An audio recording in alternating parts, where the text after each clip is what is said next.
Do you feel like your marriage sex could go to the next level?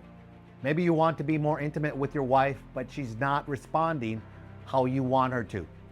Maybe you've wondered how to pursue her properly to have a great marriage sex life like God created it to be. Do you know roughly that 20% of married couples fall into the sexless marriage category, defined as having sex less than 10 times per year?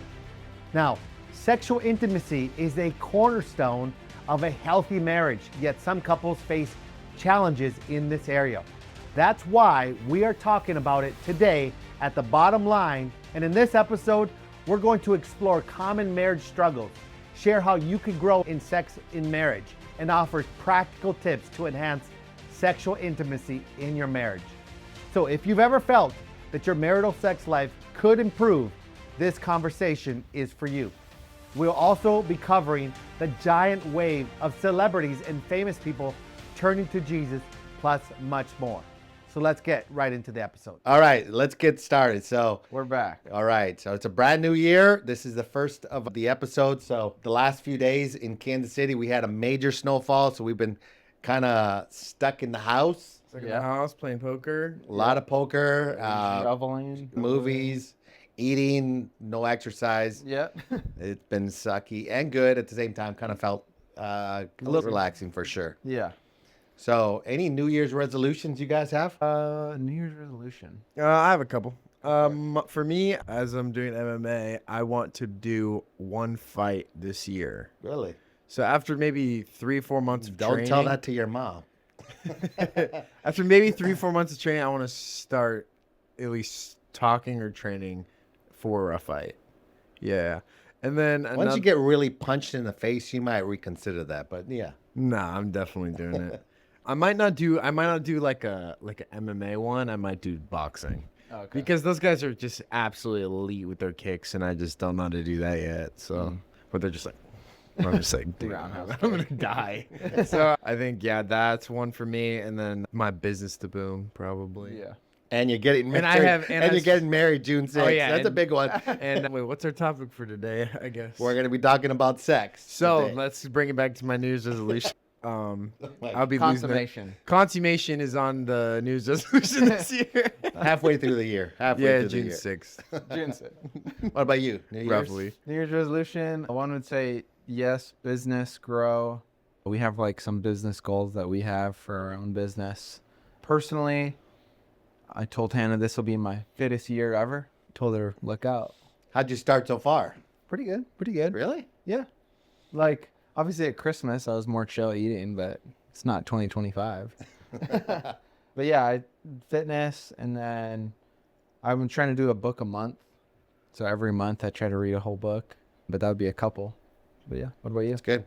I'm definitely going to be getting in real shape. I already started as far as eating, changing my eating habits, because really it's all about eating habits. Yeah. And as soon as this thing warms up here, I'm going to be at the gym. I'm going to be hitting it hard, maybe even some two-a-days. Definitely carnivore diet. Carnivore diet has worked for me in the past, and I just like the way I feel in it. I feel like a superhero, I do man. feel good though. I feel like a freak. Yeah. Wait, Elijah, do You the guys all reenactment. have done it. Oh yeah, I did carnivore diet last summer, and I lost like 13 pounds in a month. I got shredded and I was already pretty lean, and I feel energetic as Well, and the crap. thing I like about carnivore is like I feel like I can sleep less, and I have so much energy. Like you were saying, you know how when you're Yeah, like a little kid, You're like a little kid. You like get up at like this. You get up at sunrise. You're just like, you're like exactly, like- let's go play Legos. all right, time to play. And you're like, but you're like as hyped as like you would be now with like Caffeine. so much caffeine at Right. like, Yeah, at like That's 10 how it feels at carnivore. at You're like, just like awake. 9-10 o'clock. That's like the hypest part of the day now. You're But just like like- as a kid, you're like, that's what it's like on carnivore. Yeah, that's Yeah. true. And for me, as you know, at my age, I'm not really looking to. Yes, I want to be fit and I want to do all that, but I like the steps as well, not just carnivore diet. I'm not just trying to lose weight. I also really sincerely want to be in good heart condition, and that's why I think running and steps are all a part of that. And I just want to be in good shape. So I got some good goals. I got a lot of goals, business goals with 2 different businesses, and so I'm excited for 2025. I think it's going to be the best financial year in a long time because of Donald Trump and because of the policies that are going to be put in place. And I'm excited for January 20th. I'm excited for 2025. I think so many things are going to change for us. So Yeah, I'm pumped. I think it'd be fun too. Well, I'm gonna transition a little bit to our no fluff news. So we're actually gonna react to a clip of, if you guys have ever heard of Cliff Knechtle, I think that's how you pronounce his last name. He's been doing like for years and years, like 10, 20 years. Him and his son, who's recently started doing it as well. They go to college campuses, and they pretty much just have college students ask him questions about Jesus, the Bible, eternity, all this stuff. And his videos have kind of started popping off in the past couple years. And Logan Paul actually had him on his podcast. And so I'm going to show you guys the clip of Logan Paul asking him what happens after you die. So this is going to be the clip here. Okay, I need to go here.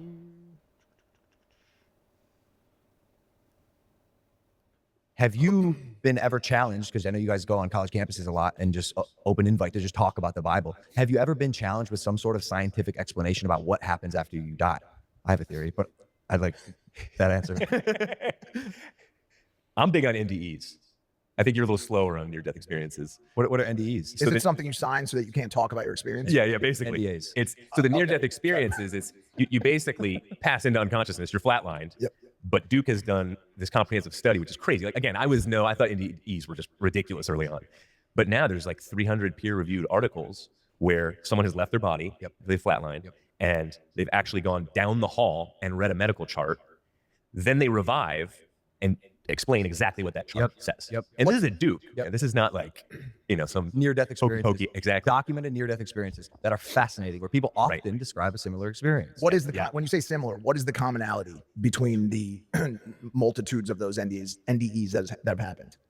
I think the commonality is leaving your body, a floating experience. That's typically what they say. That's right? often pleasant, extremely pleasant. Yes. This just sounds meeting like a light. just sounds like acid. Right, it does. DMT. I had a very unpleasant acid trip. And then there's some type of a common agreement over what was seen if two people were in the room. Yeah.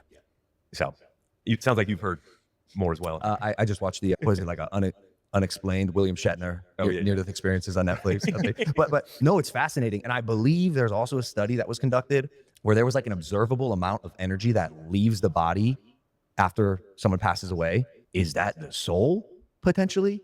Right? Because energy can either be created or destroyed. There's a finite amount in the universe, traceable. I mean, that's at least what the science I've been told says. Right. But I have a question about the soul as well, because I'm so confused what that means. People say, oh, you have no soul, or like it's in your soul, or, say it with your soul. What does that mean to you guys? Well, the soul is the person.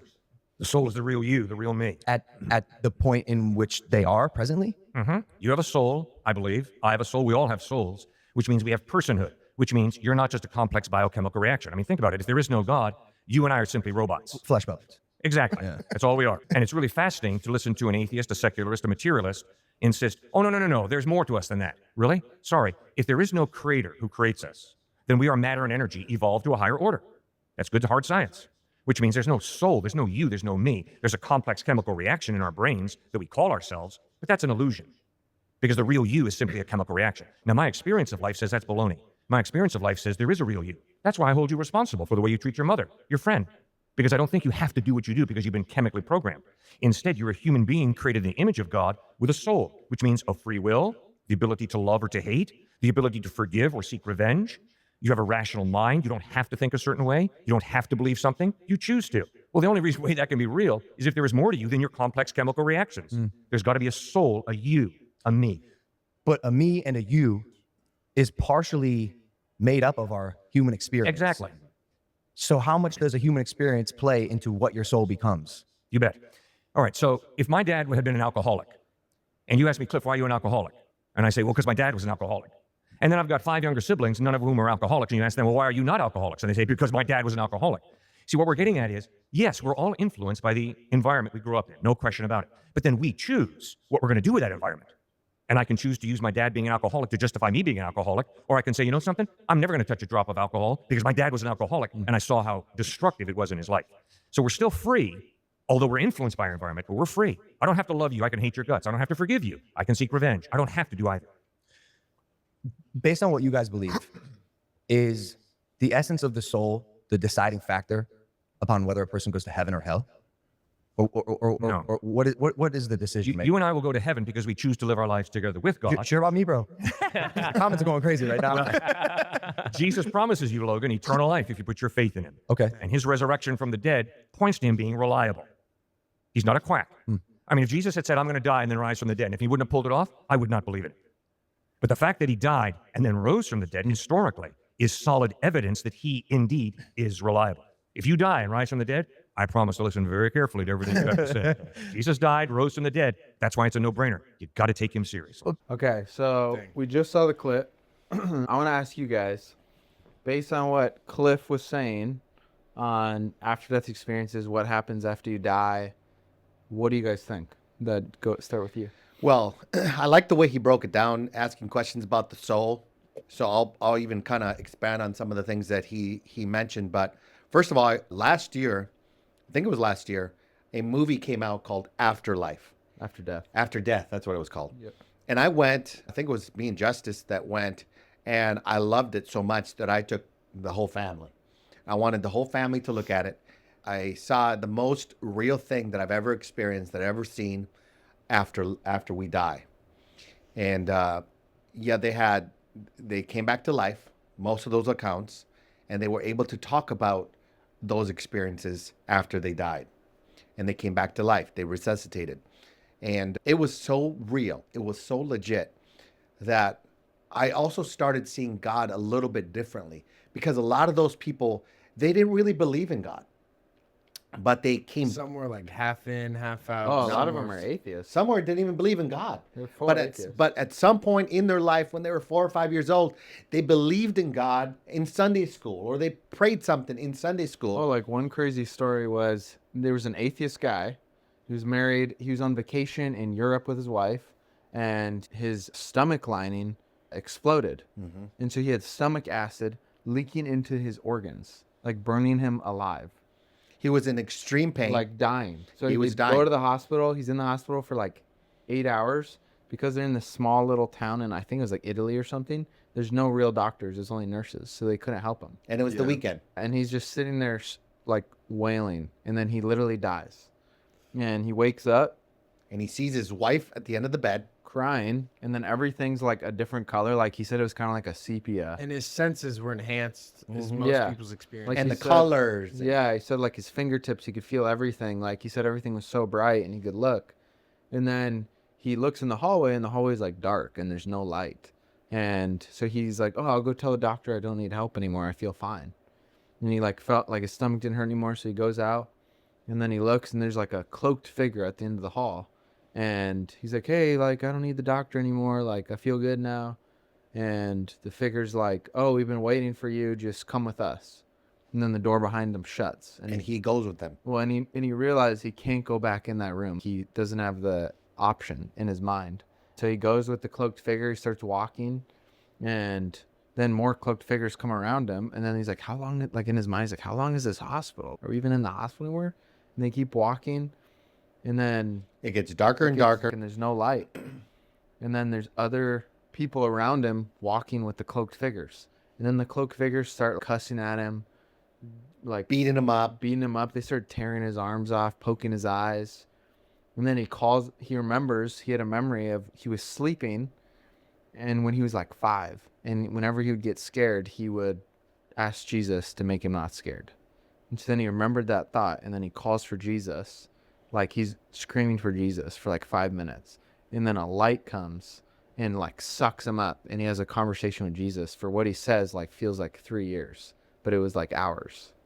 And so that was one of the crazy stories from that movie. Yeah, so there was a lot of those accounts, and they were scientific accounts. They weren't like some Christian movie account, made up Well, stories. and the doctors who were doing the accounts were atheists to begin with. Right. And they turned to Jesus after they Right. were That's why, studying it. that's why that movie was so fascinating to me. I think I've watched it 3 times. Because you also had many people in the movie that were even talking about the accounts were still atheists, and they were still super skeptical. So it's like, This is not even like some Christian agenda. Right. This is really just Right. scientific reasoning Yeah. for these accounts happening. And I'm like, and the fact that they were all similar with all these stories, and they're also good and bad, which is different eternal destinations, is crazy. Yeah. Yeah, so I like the way Cliff broke things down, but I would break it down like this. The Bible says in 1 Thessalonians that we are body, soul, and spirit. So we have a body with physical 5 senses, the 5 senses that we have. And then we have a soul, our mind, our will, and our emotions. And what we really are is we're spirit being. And our spirit will never die. It will be for eternity. And we choose in life who we're going to believe in and follow and who we're going to surrender our life to. We're either going to surrender our life to God and put our faith in Jesus Christ, which means we're going to make him Lord. We're going to make him master of our life. And we follow him. We follow his word. We follow the Bible. Or we say, no, that's nonsense. And what I loved about that movie was that I saw a merciful God more than ever. Those people, half those people did not believe in God. They didn't believe in him. But at that very moment, that very second that they could have had eternal damnation, eternal hell forever and ever. That's what we're dealing with. They chose to follow and believe in God. And forever, they were able to get a second chance. Man, that's like barely making it to another level. That's crazy. Yeah. So I love the God that gives us a second chance. It was like, Jesus dying on the cross, and he had 2 men next to him, 2 thieves. One mocked him. The other one said, don't you know who you're talking to? This is Jesus, the Messiah. And he looked to the guy that believed in him and said, today you're going to be in paradise. He didn't do baptism. He didn't go to church. He didn't do anything else. He didn't even get a chance to live a life of righteousness. At that very moment, just on belief, he was given a second chance. So I believe that we get a chance here on earth to decide. I just believe also that even in seconds, even on our deathbed, we get a second chance as well. So one thing I did like about how Cliff broke it down, aside from even near-death experience, but I also liked how he talked about how our soul is affected by our human experience, but we can still have free will to decide what to do with it. And I liked his comparison with, you could either, if your dad was an alcoholic, you could either decide, you could either have the bent to be an alcoholic, or you could avoid it because you see what it does to somebody's life. And I think a lot of people even use, I grew up in this because, and they'll live in this like kind of stuck mindset of like, now I'm stuck like this because my childhood was so bad. But then I like how he broke it down in terms of like free will and how you can still have a great human experience with the Lord, even despite how you were raised. Yeah. Yeah. Well, I'm going to go to our next clip.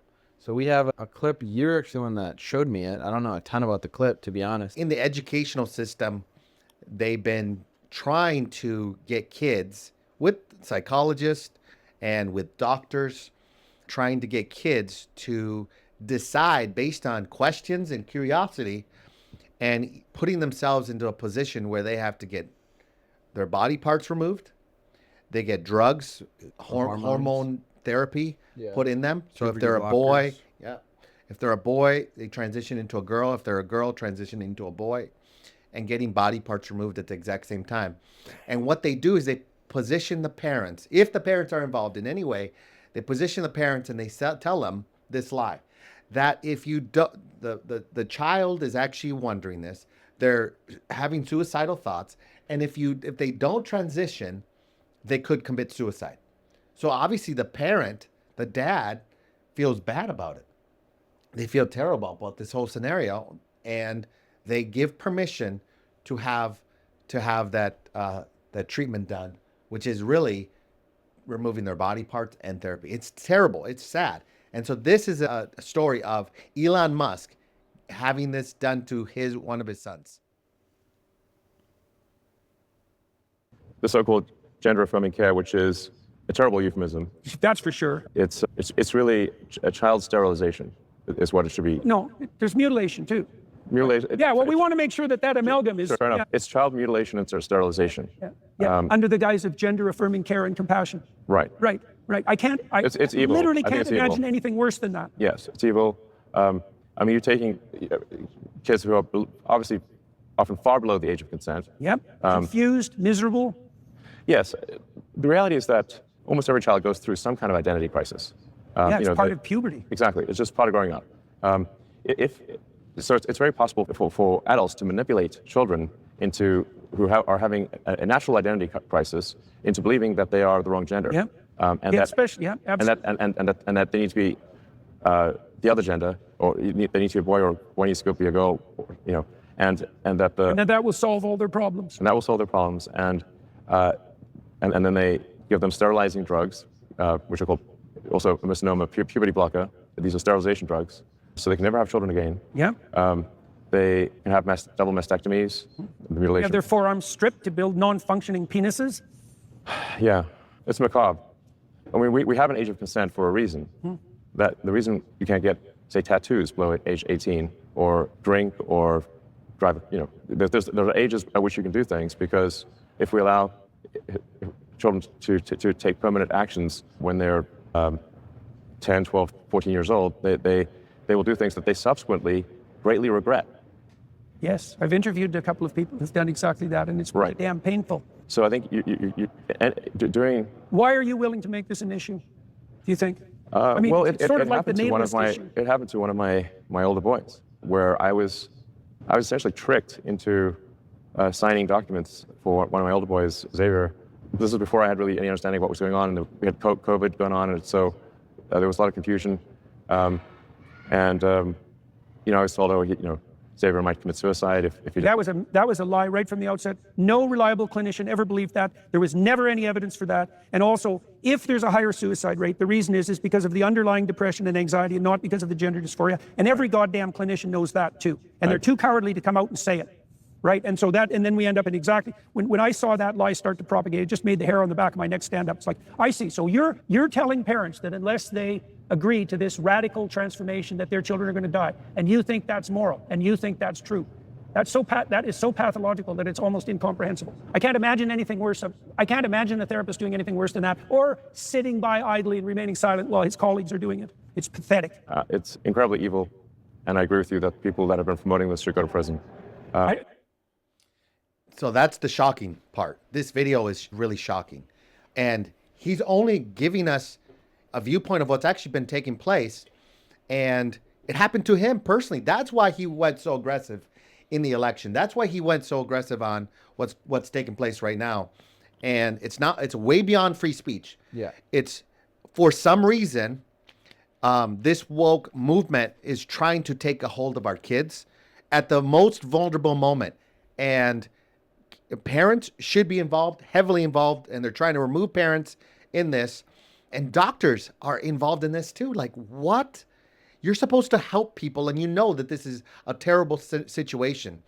Kids are so vulnerable at that moment, 13, 14, 15, even 16 years old, where they're questioning and wondering and am I attracted to this? And all those questions that they're dealing with. And the parents should be helping them, guide them into, you're a man, you're a woman.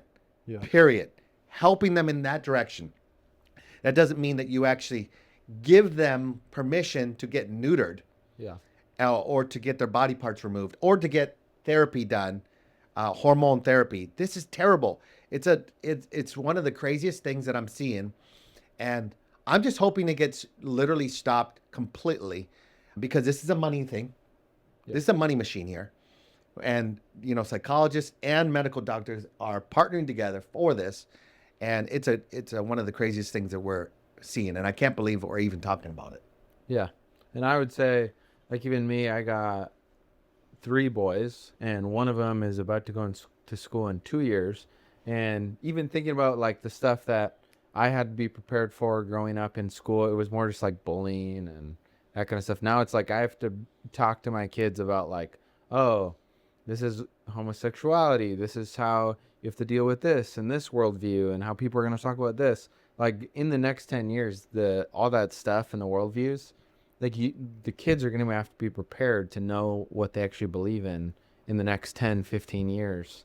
So then they can go through the school system and all this stuff, and they're confronted with it and they're not confused, because like you're saying, you have to, like, anywhere from 5 to 18 years old, you always said they're like wet cement. Like anything I that was is, literally about to say that. anything that is going to be like put on them at that age is like imprinted. So you have to really build their worldview, their identity, their beliefs, and obviously we have it planted in the Word, in the Bible.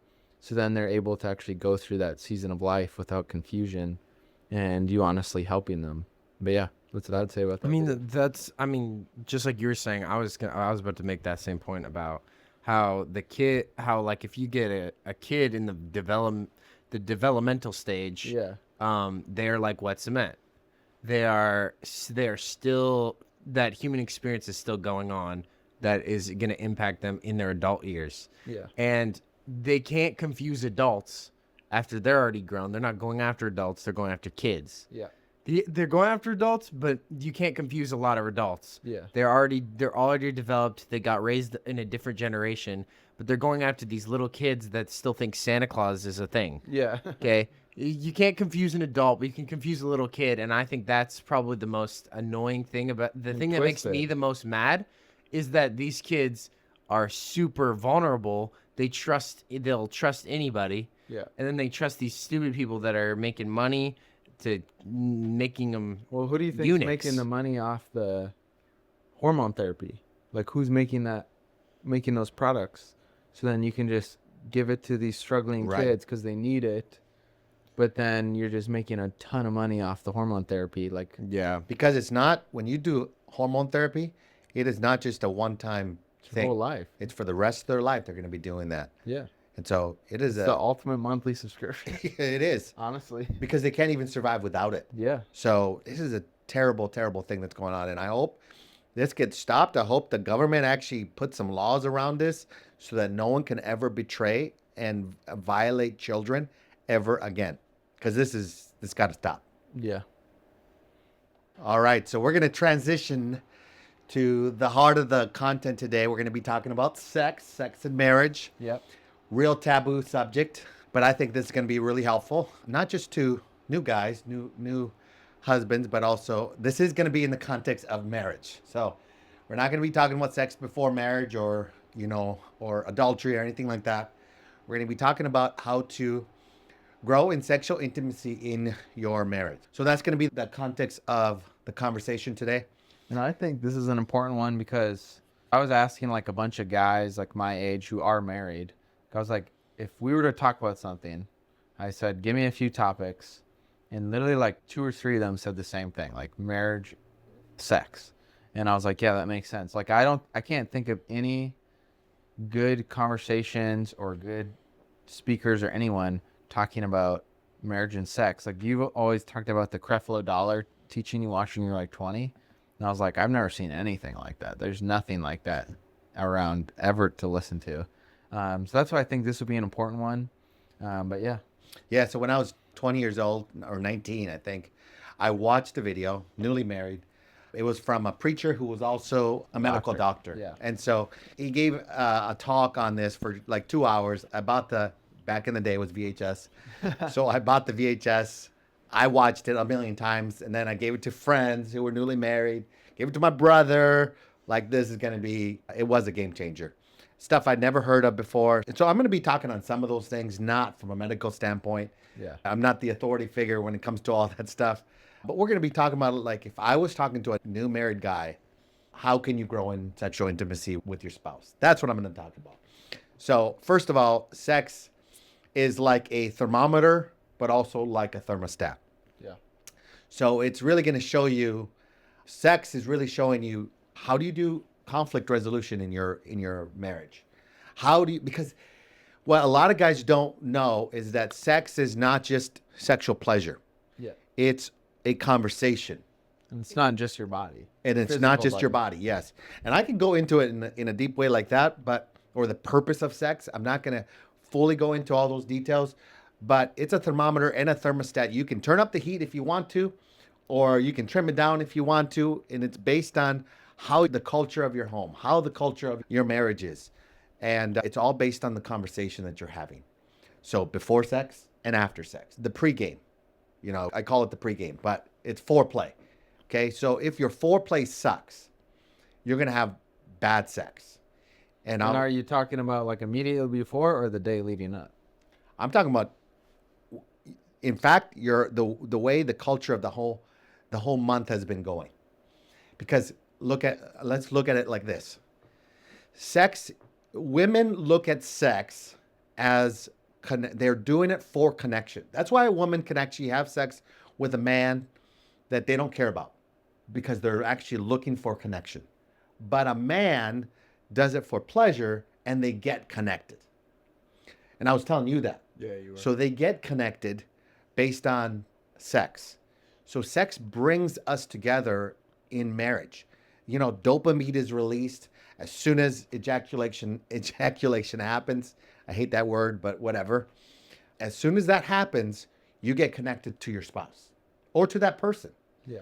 And so that's how God made it. And you get addicted to that person. That's why porn is so addictive. Yeah. Because you get that dopamine is released and you get addicted to a screen. And you think that woman likes you and they don't even know you. You don't even know them. And so, but women do it for connection. And so we want connection. And so that thermostat and the thermometer are so crucial to actually think about, because if it's not going so good, you have bad communication going on outside of the marriage bed.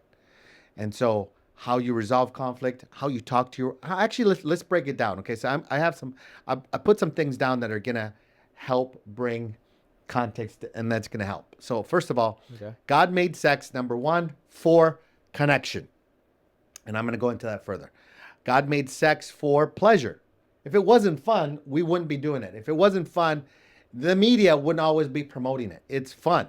Okay.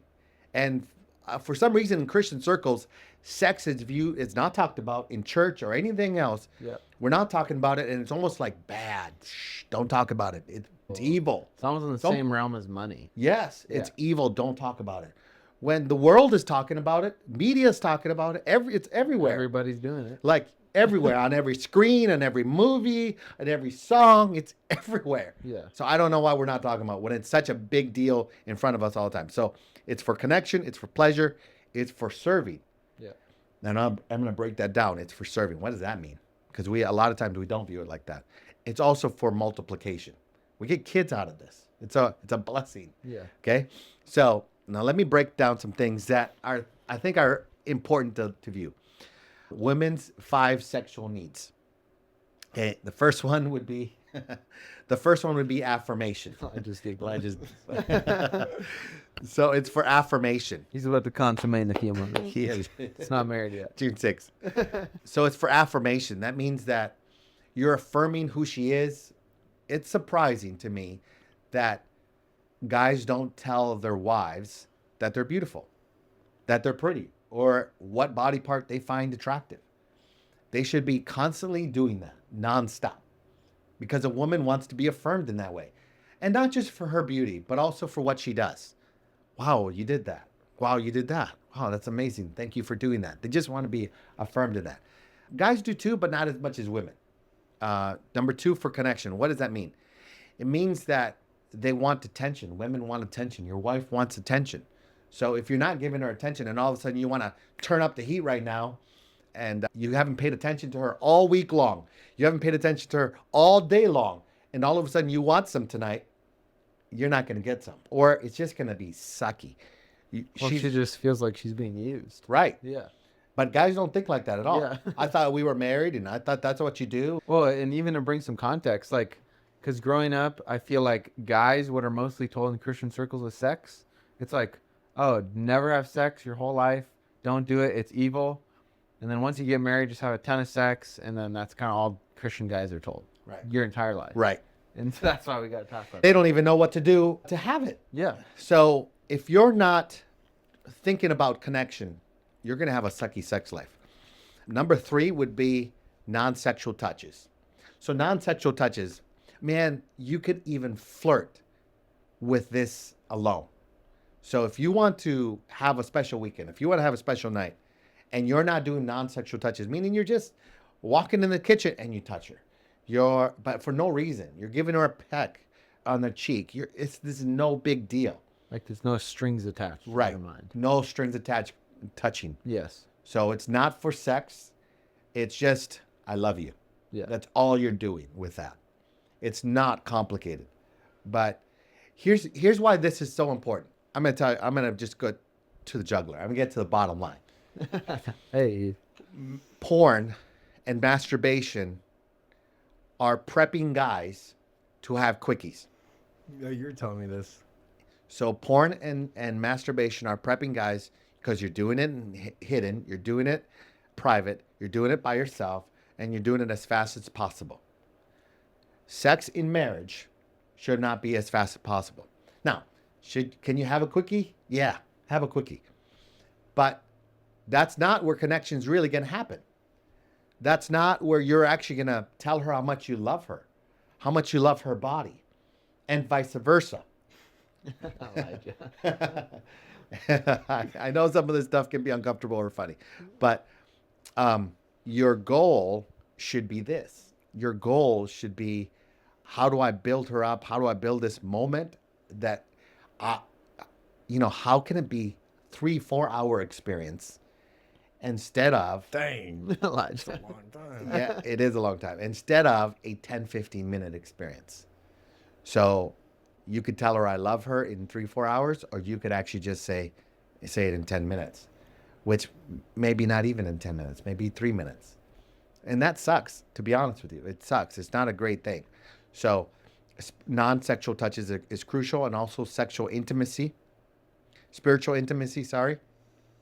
And number 5 would be for romance. So romance needs to be a part of this whole thing the entire time. So I'm going to give you some things to grow in as a man to help your sexual life. And some of it you might think it has nothing to do with my sexual life, but it does. So number 1, your words matter. Okay? Your words matter from the time that you wake up in the morning. How you talk to her, how kind you are to her, how loving you are with your words. If you're brash, arrogant, and conceited, you're not going to get good sex out of that. I'm sorry. This is a sowing and reaping scenario, and your words have to be kind and nice and good, and not just to get some that night. But it should be all the time. It should be your character. It should be your personality. And if it's not, and you're just... But it's kind of a byproduct. It is a byproduct. It's a reward. That's what he was saying about the thermometer, thermostat. thermometer. Yeah. Yeah. So you're basically saying if your character is right in giving her Like how you treat her. How you treat her, basically, with attention, words, and all the above. Sex is You're a saying reflection. the sex will be better as a byproduct of how reflection. you're treating her, basically. Yeah. So if you're in your mind, you're like, oh man, I want to get sex tonight. I'm going to wake up in the morning and I'm going to say all nice, loving things about her. Yeah. Well, it could work that first time. It could even work the second time. But the third and fourth time, you're like, you treat me bad all week long, except for the days that you want to get some. Really? She's going to see it. She's going to see it. Yeah. And she's going to be hurt by it. Yeah. Because the only time you treat me good is for this. That's not what I'm talking about. Your words matter all the time, anytime, and it will help your sexual life, though. Okay? So it definitely will. And I will tell you something else. Those days that you want to get some, turn up the heat on your words. Tell her how much you find her attractive in her body parts, etc. Yes, for sure. You want to tell her your loving words of attraction, for sure. So if you're not doing that, you're definitely not being romantic. You're definitely missing some big components for sexual intimacy. So number 2, I think this one goes without saying, but I've been surprised that I've had to say it, and that is to be hygienic. Okay? Dang. Clean up after yourself. Trim. I'm talking about trim down there. Clean up after yourself. Manscaped. Manscaped. If you want we should do a commercial for Manscaped. Yeah. Affiliate link. But trim up, clean up, smell good. In fact, create that environment all the time about yourself so that you're actually known to be a clean person. Not just like, it's kind of shocking how many guys are just dirty and think that they're going to get some. I mean, it's shocking. Like, who taught you? Like, this is not good. So be hygienic. Number 3, be a student. Okay? Be a student. Now, what is that? I'm just sitting quiet. I know you are. So what I mean by being a student is not necessarily learning topics like what we're talking about. I'm talking about being a student of your wife. Okay? Learn what she likes. How does she respond? Before sex and after sex, have a conversation about sex. Okay? What does she like? Oh, you're saying get what she likes and doesn't like before and after. Yes. What was good? What Do was, a recap. What did you like? What was good? What did what you was like the bad? most? Oh, I see. And now you're creating a menu long term. Well, and honestly, I feel like this is the part that like hookup culture in the world does not talk about. Like hookup culture is just like, oh, I'm just gonna sleep with this one person for one night. Honestly, it's not gonna be that good. Like you don't know that person. They don't know you. You don't know what you like. They don't know what you like. Right. Like it's just purely physical. Right. Like that's the amazing part about marriage is you're constantly figuring out how can I get better? What does my spouse like? What don't they like? And that's what you're talking about, the serving thing. Like you're serving them. Right. If you can have that mindset of you're serving them and I don't really care what's in return, it'll make it better. Yeah. So let's go back to being a student. So let's just say, things that she likes, how she likes to be touched, positions, and that's a real thing. Because orgasms come out. I know we're talking real graphic here, but Yeah. orgasms change. And so women respond to orgasms in different ways. And you think that orgasms will happen just automatically, but you actually have to get very good as a man to get her to orgasm, and also to last longer. So how you have to actually create stamina in yourself so that you can actually have great sex that doesn't last 3 minutes, because I guarantee you, and I've said this many times over, you guys probably heard me, that women are an oven and men are a microwave. Yeah. So you're ready to go and ready to ejaculate right away, where she might take an hour. She might take longer than that. And so you actually have to learn her and be a student of her so that you can actually have great sex. So it comes with conversation though. So it might be feeling uncomfortable if you've never had those conversations, but you should. You should dramatically have those conversations. So then let's talk about the next one. Great sex is about giving. Okay. Now the Bible says in Acts 20 that it is more blessed to give than to receive. So great sex is about giving, not necessarily receiving. In fact, you receive the more you give. Okay. So in sex, find ways to pleasure. Find ways, and that goes with being a student. The things you learn, do that. So maybe she likes massages. Maybe she likes, whatever. You just go, maybe she likes dancing. Whatever those things are, you start implementing them and just give. It's all about her. And then what happens when you do that, you're going to feel like the man. You're going to feel great about yourself. So, and if she actually has that mindset too, where she's thinking about giving to you, then what happens is it's two people who are giving And they're selfless. and they're selfless in bed. But that's not what everyone else is teaching you. Yeah. That's not what masturbation and porn teaches you.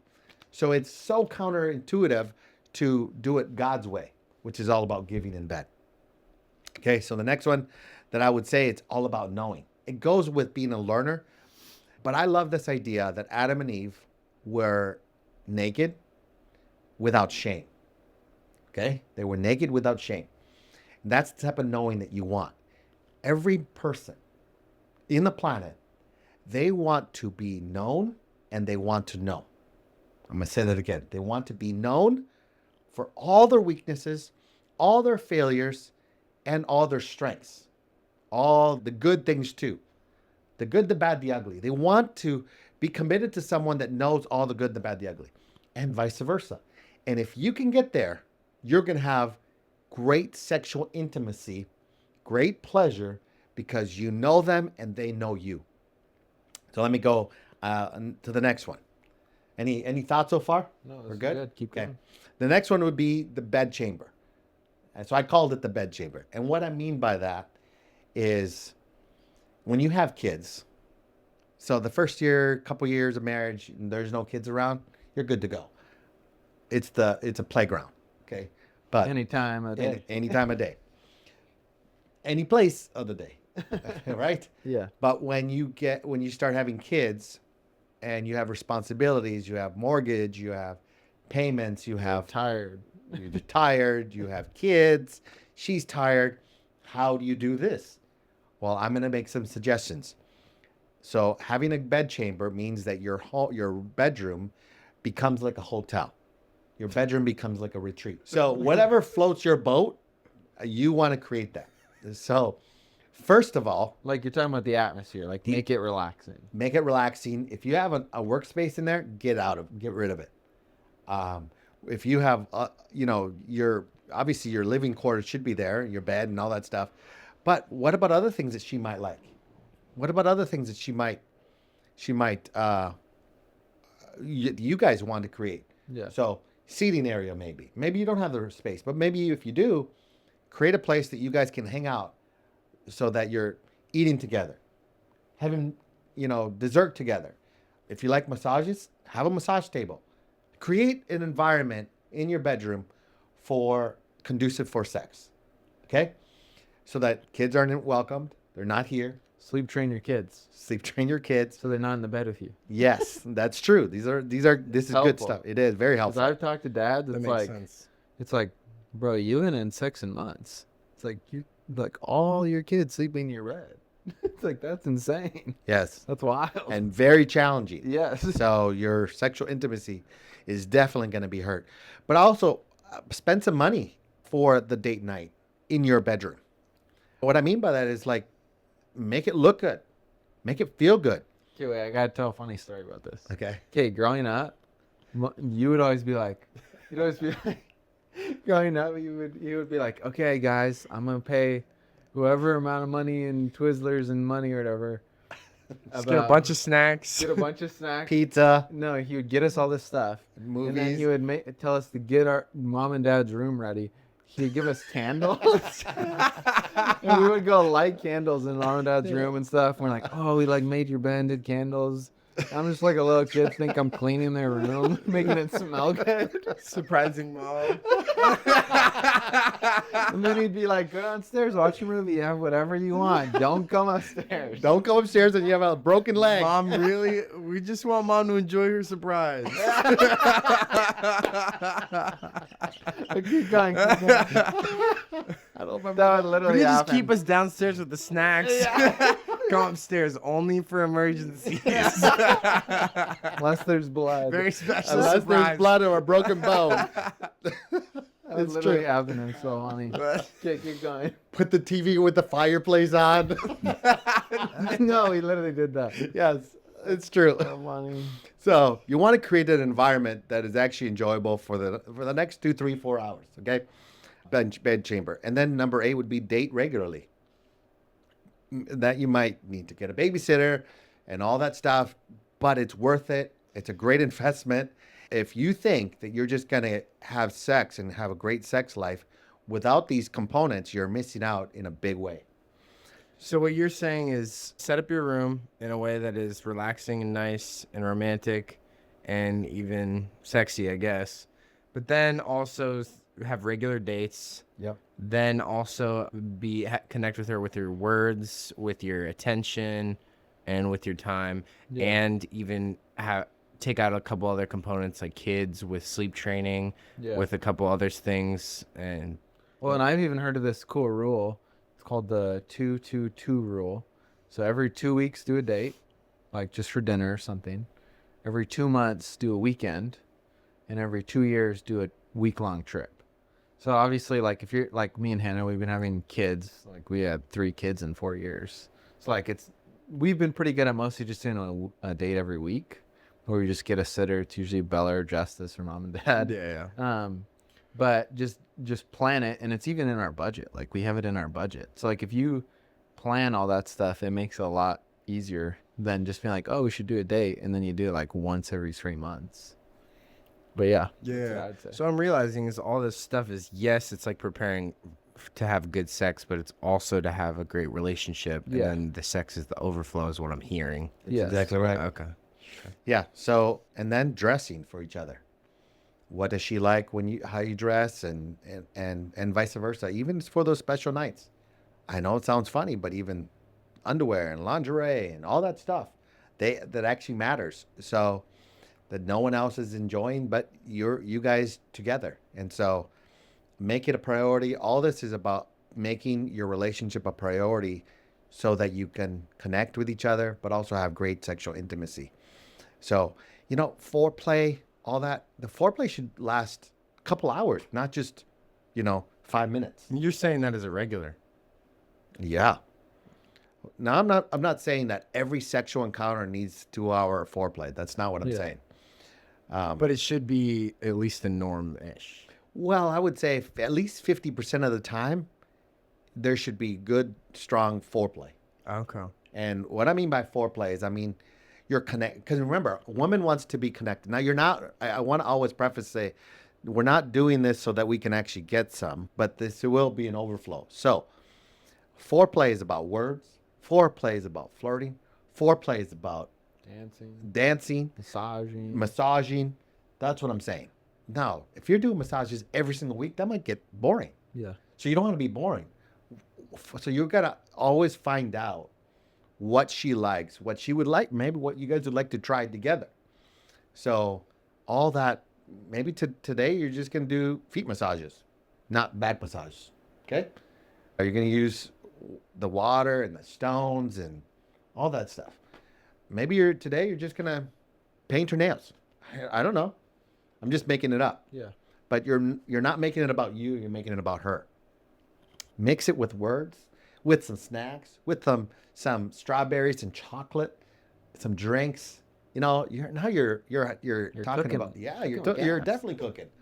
But if you were harsh in the daytime, or you were harsh that whole week, and you think that's gonna work, you're just doing the whole payback stuff, and that's not the way to work. That's not the type of man you want to be. So you're kind, you're giving all week long, and that's just the cherry on top. That's what I'm talking about. That's the type of man you want to be, and that's the type of relationship you want to have, and that's where sexual intimacy will really go to the next level. So I'm not going to the nitty gritty on the type of words you could be saying in the foreplay. Yeah. And I would even say talk in bed while you're having sex. Talk. Use your words. Tell her what you like. Tell her how she feels. All that stuff. Yeah. While you're even having sex, use your words, because that will go to the next level. Because of this. Men fall in love with their eyes. Women fall in love with their ears. So that's how important God made women to hear you. And so if you're not any good with your words, this is where you need to start working. It's probably your biggest. When I hear that guys are not having good sex, it's because their words suck. They're either not taking care of conflict resolution, they're not kind, they're not gentle, and then they think that she's just going to fall in love because you put your pants off. That doesn't work. Okay? So you have to actually build this relationship up, and it starts with your words. Yeah. So let me quickly summarize. Words matter. Be hygienic. Be a student of her. Great sex is about giving. Sex is about knowing what she likes, knowing each other, creating a bed chamber, number 7. Date her regularly. And then number 9, dressing for each other. So that would be a summary of how to grow in sexual intimacy with your spouse. That's super good. Boom. And I would say if you guys have any other questions about this topic, feel free to comment down below or DM us on Instagram. And we'll definitely maybe go into it in a future episode. But yeah. Okay, now we'll be transitioning to bottom line takes and games. Heyo. And today's game, we're going to be doing speaker draft, like Your preacher draft. speaker preacher draft. And let's do 3. Okay. Okay, let's do 3. We'll go around, and let's start with you. Start with me. Yeah. Oh, preacher. I'm gonna go Reinhard Bonnke. 'Cause that dude just knows how to get straight to it. and he's got the most Dude, salvation. I've never even seen. Have you seen the amount of people that were at his events? Dude, millions. It was like when you get to the M and it's people, it's crazy. No, like this. Like, you guys should look up the video. Like, dude, I sat in like a stadium, like at the Send or Azusa, where it's like, oh, this is like 70,000, and you're like, this is like crazy. This is a whole football stadium. Yeah. But you get to 1 million. Dude, that like is 1 to 5. That's like million. a zoo's like That's an 75. ocean. That's an ocean. That's literally. Dude, that's like. No, that's like as far as you can see. Dude, that's like what's it called? That's like some countries. Yeah, yeah. That's literally the entire city of Kansas City in one. 2 million. Yeah. Yeah, that's like. Okay, But so yeah. I'd go Bonky. Oh, we're doing one at a time? Yeah, Yeah, 'cause otherwise and we'll then just you take can't it. take Well, you can't take his. Yeah, okay. Then I would say Billy Graham. 'Cause Yeah, I was gonna go. now, Reinhard Bonnke, I did see him. He did an altar call Yeah. without doing an altar call. Yeah. No invitation. People just started coming Yeah. without even invited to come forward. Yeah. They just came. Billy Graham spoke to more people than anyone in human history and has the biggest crowd, I think, of 5 million people at one time. No, 1 million people in South Korea. I think that was the stat. But he's, because of the way he did his altar calls and spoke to more people, I'd pick Billy Graham. Yeah, it was between Reinhardt and Billy. For me. I mean, honestly, that was 2 of my 3s. I'm gonna pick just because it had a dramatic impact on me this summer. Where I was listening to the Gripped podcast, and I listened to a lot of his messages. I'm gonna go with Corey Russell. Ooh, that's a good pick. And also, he wished me happy birthday, and that was sick. So I felt like I was listening to the podcast. It was like his voice is so iconic. It's like I'm sitting there like, oh dang. So I'd probably say Corey Russell. I just like how he talks. He's super direct. Yeah, I He's like super engaging for me, especially with my personality. I just like those type of speakers. Okay, let me think. Who'd be next for me? Dad, if you got one, you can go. I will pick Jensen Franklin. What the? Who the heck is that? I never even heard that. Jensen Franklin. He's a great preacher, and I've learned a lot from Jensen, specifically on being a preacher. So he's a preacher, so he's not a teacher. So, but he would be teaching while also preaching, and so since I like that personally, I like the preaching and the teaching at the same time. I'd pick Jensen Franklin because he's persuasive and yeah, he's a great communicator.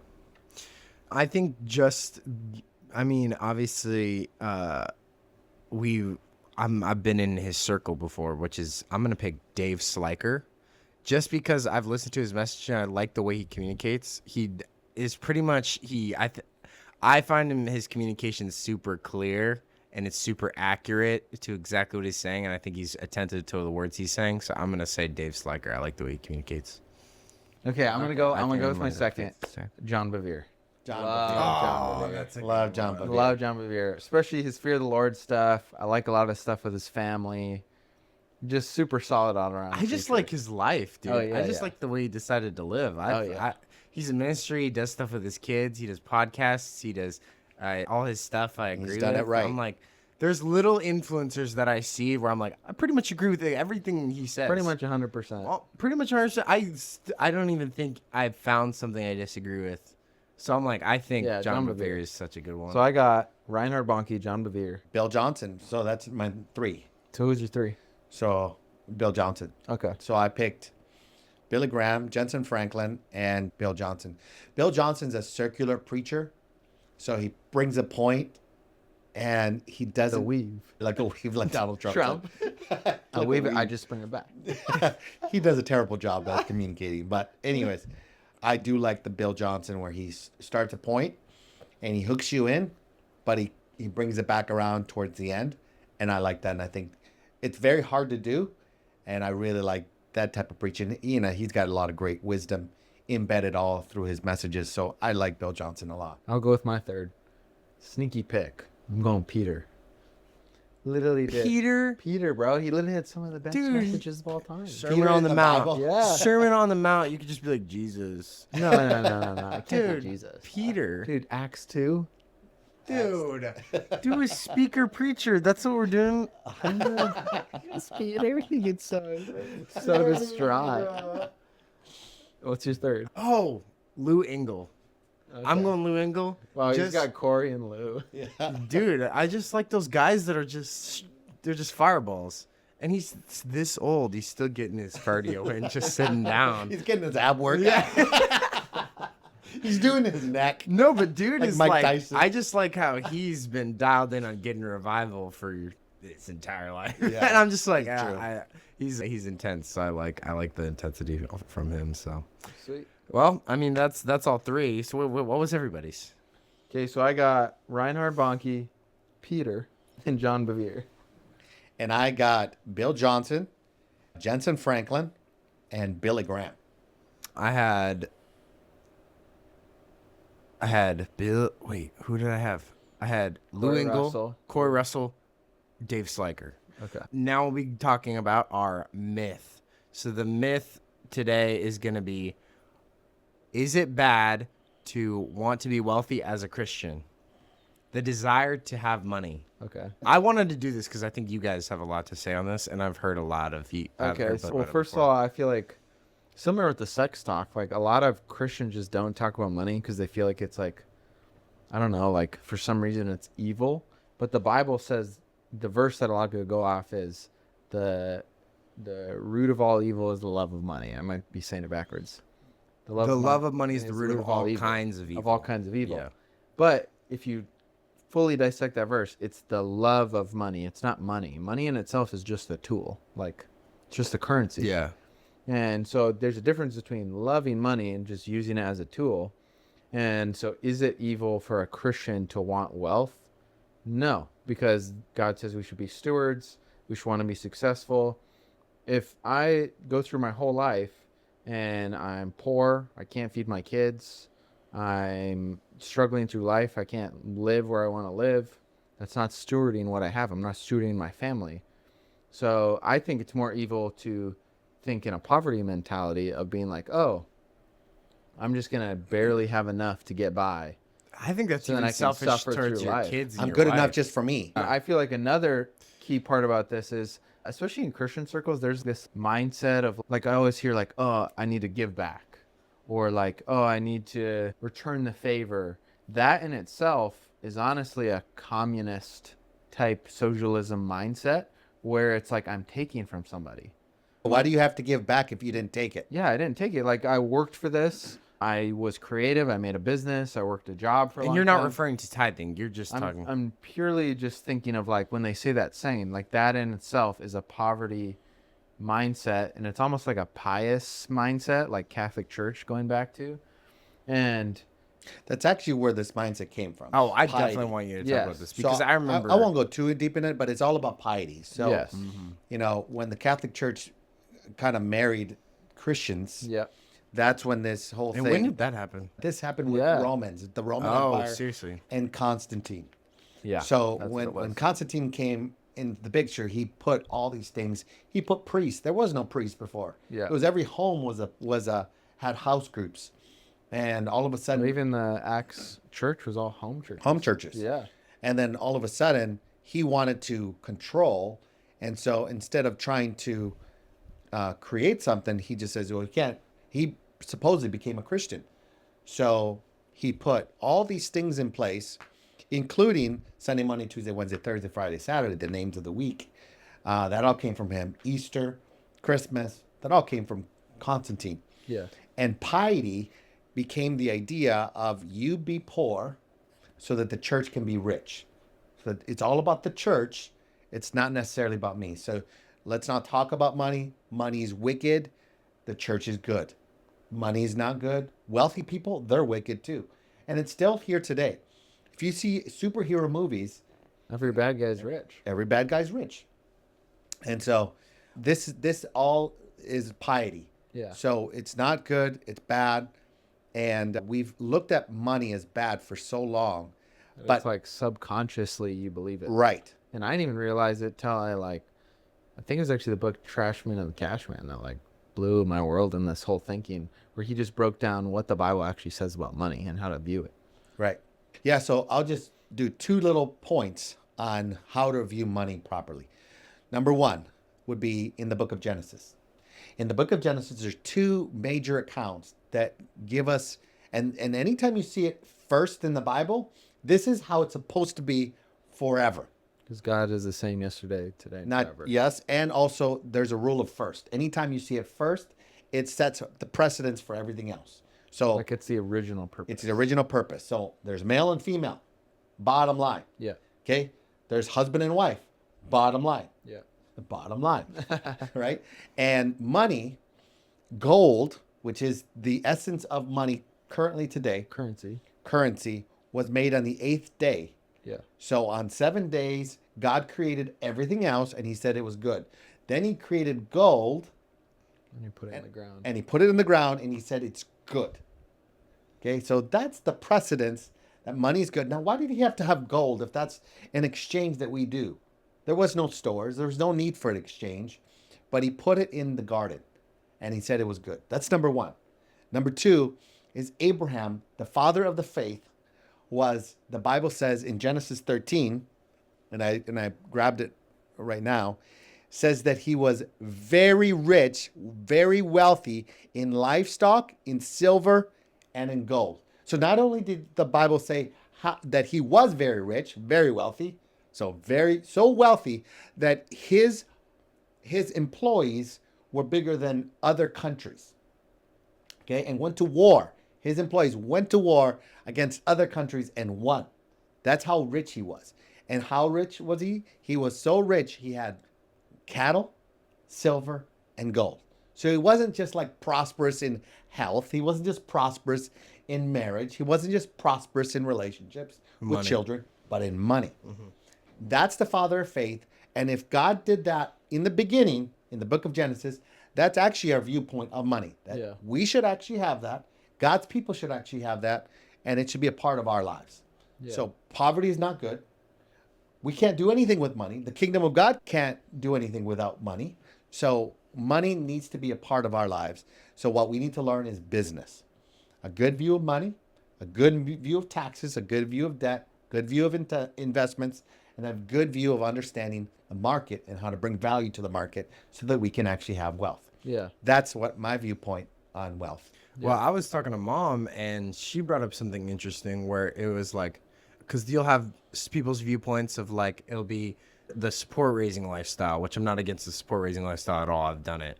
And then you have the wealth. For missions. Like missionaries raise support. Other people are supporting them so they can go out into different countries. And the disciples did. Yes. And then she brought up how the disciples were doing it, and they'll bring those up in the Bible. Yeah. And then be like, oh, this is the right view of money. This is how it's done. But the people who have this view of like, this is the only way money should be viewed as, which isn't wrong, that you should, that like the support raising lifestyle is not wrong. Yeah. But then there's also another where it's like, there's guys like where Solomon gets rewarded from God with money. Yeah. If it was a bad thing and this is the only way that someone should be living with money, why would God be like, oh, since you asked to know the difference between right and wrong, wisdom, I'm going to give you riches? And he was the richest man pretty much to ever exist. He was. Why would he do that if money wasn't a good thing? Yeah. You're telling me God is giving him a bad thing? I think there's many accounts where I think people in this perspective where it's like wealth only, ignore this one, and then this one, they ignore this one. And so I think people need to see the whole picture in money, in biblical money, and how it's actually viewed. Yeah. But I think it's very interesting. But. Well, and I even feel like I've always thought about this thought, like, okay, so I'm a Christian, but if I'm a Christian, like I can go out and preach the gospel as much as I want, but I'm only one person. But imagine if I have wealth. Now I can go pay for entire teams to go preach the gospel. Yeah. I can pay for an entire country to be reached because I have money now.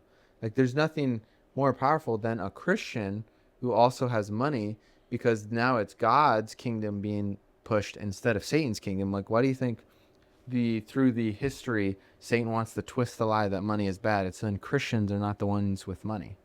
It should be the other way around. God's people should be the ones with money, not Satan's people the ones with money.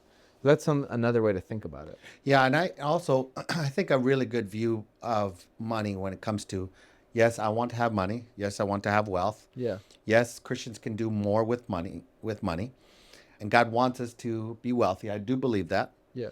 But what do we do with that money? Because I see a lot of Christians. Yeah. They call themselves Christians, and they even call their businesses, for the kingdom. Yeah. But they don't give. Yeah. They don't go. Yeah. But they don't give. Yeah. I challenge that in every way. If you're not giving and you're only thinking about making money And you're not going. and you're not going, then you're really just like everybody else. You're not a part of it. You're not building the kingdom at all with your money. Yeah. So I remember being a part of this meeting. This was like 20 years ago. And this guy hosted an event called Marketplace Summit. And to be invited, you had to give $1 million in 1 year. Wow. Okay. Not $500,000. Just donate $1 million. You've had to give it away. Yeah. And that was the only way you were invited to be a part of this group. And I found that that kind of changed my framework on, it's not just about having the nice houses and the nice cars and going in the nice places, but also being a good giver. So if you're not giving as a part, and I remember talking to a baseball player, a professional baseball player, and he said to me that when his first year of major leagues, he made $200,000. He now looked at his $200,000, which is a lot of money for an 18-year-old or 19 years old at the time to get as a salary, but he knew that 10% was going to be given. So he gave that 10% very reluctantly because that's 20 grand. He had never given 20 grand away. Well, you go from being in high school to making $200K. Right. Like that's what you made in the whole year. 20 Right. grand. And he'd never given probably $100 before. Yeah. Right. So now he's giving 20 grand away. And why does God want that? God invites us to give the tithe, not out of a mandate or that he needs money. He doesn't need our money.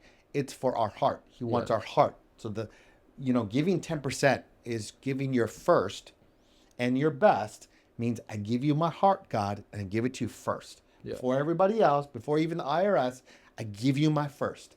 And so there he is thinking about this. It was Jeremy Alfeld. Then he told me that the next year, I forget what he made.